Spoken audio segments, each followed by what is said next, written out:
Republican Speaker of the House Mike Johnson's position of power is now hanging by the threads as he lost not one, but two major votes back to back, not only failing to impeach Homeland Security Secretary Alejandro Mayorkas, but also failing to get the necessary votes for standalone Israel funding after, of course, killing the border deal that was worked on bipartisanly that would have included this. Let's start with the impeachment vote, where after losing by a close margin, we can literally read the disappointment in his face as he announces it.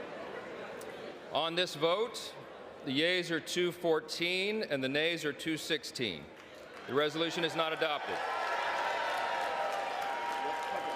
I love this clip so much. Everything about it is just so degrading and perfect for this scumbag to feel. The quick glance up in recognition of defeat, the nervous lip biting after. I could just watch this all day on repeat. He knows not only did he fail this vote, but this probably gets him vacated. Or at least it puts MAGA's foot on his throat and he's gonna have to do their bidding to a T. So let's jump real quick to Marjorie Taylor Greene, the person with her foot on his throat right now, admitting that Republicans were outgamed while also fuming herself. Democrats hid one of these votes that they had, so was it something that people would see?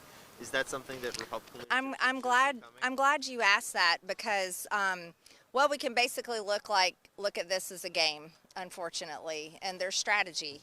And they hid one of their members waiting to the last minute, watching to see our votes, trying to throw us off on the numbers that we had versus the numbers they had. This just reinforces when it comes down to governance of all forms, Democrats are superior. Republicans should have known. Marjorie herself, as the gremlin who orchestrated this, should have known whether or not they had the votes to get it through. And they're referencing Democratic member Al Green, who was hospitalized, but managed to still make it to the vote in a wheelchair to vote against the impeachment. Wondered, wouldn't it have been nice to still have Kevin McCarthy in the House of Representatives? Never thought you'd hear me say that, but Kevin McCarthy, after being dislodged as Speaker, took his marbles and went home. He would have been a reliable vote for impeachment, but if he wasn't Speaker, he wasn't willing to stick around. And I think that the errant expulsion of Santos and the abject selfishness of Kevin McCarthy contributed to this result as much as the three Republican members who voted no sincerely. Of course, it's everybody's fault but their own. Matt Gaetz publicly shamed and then kneecapped Kevin McCarthy himself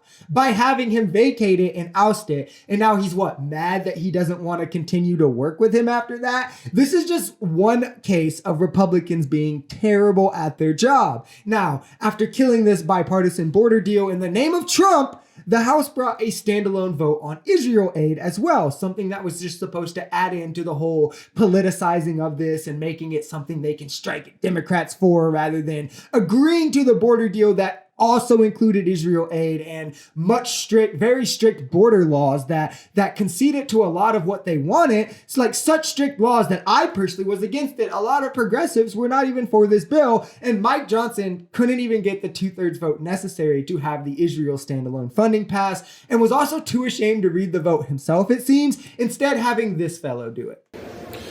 On this vote, the yeas are 250, the nays are 180. 2/3 not being in the affirmative, the rules are not suspended, and the bill is not passed.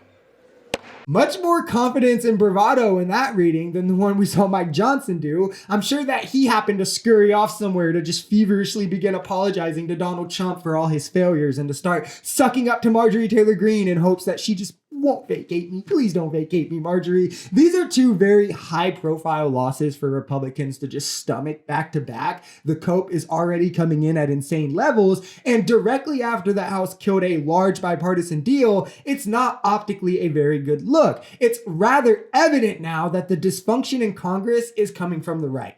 They can barely even agree with themselves, let alone reach across the aisle and work to get anything done. Their unwillingness to work together is coming from them, solely them. Democrats are willing to sit at the table. They showed that. They went very strict with border stuff in hopes to make a deal, and Republicans still shot it down because Daddy Trump said to.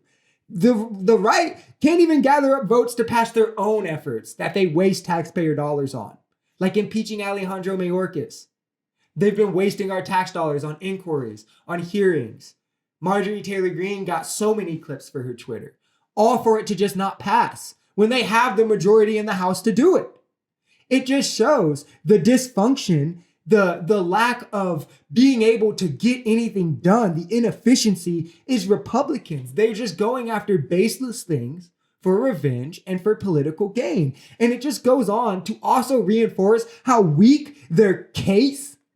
I use case lightly because in having no evidence, I think bullshit is actually a more proper word, but you know, professionalism and all that. But their inquiry against Biden, let's call it, with no evidence is just as weak as this attempt, where with the majority, they couldn't even get Republicans to vote and pass or impeach Mayorkas. But they're going to do it with Biden with no evidence?